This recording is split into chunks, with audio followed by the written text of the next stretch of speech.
I'm Declan Curry, journalist and broadcaster. In this episode, we look at some of the barriers faced by black entrepreneurs and how they overcome them. We'll also look at unconscious bias, representation and diversity in the business world. There's a moment where you remember your blackness, right? And you will have these moments in life. And one of the moments that I remember is actually when I entered the corporate world, because there was this fancy kind of welcome day, and it's very clear to see that you are very much the minority. I may have been the only black guy in the room, right?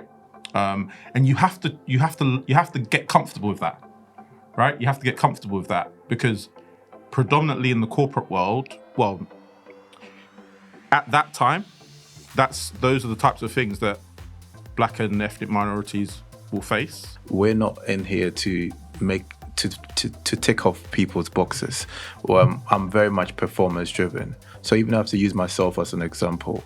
I used to be in a phase in my life where I was very pro-black. I wanted a team to be black. I wanted my marketing lead to be black. I wanted this person to be black. And it was just a bunch of black people in the space trying to make it work. But it was affecting me. It was affecting the company. Our performance levels were dropping. Not everybody shared my vision, but I was just trying to create space for people to get opportunities that they deserve. So I learned very quickly that it's not just about having a team that is filled with black people, but it's more important having people that are performance driven. How do we make progress? I think it's a multi-pronged attack. So I think that on in terms of on a corporate level, in terms of people like Ed, people who are at the heads of these organizations, I think that they do need to listen and speak more to their current their current black workforce. Okay, what are those nuances? What are the kind of unconscious biases that you've experienced, right?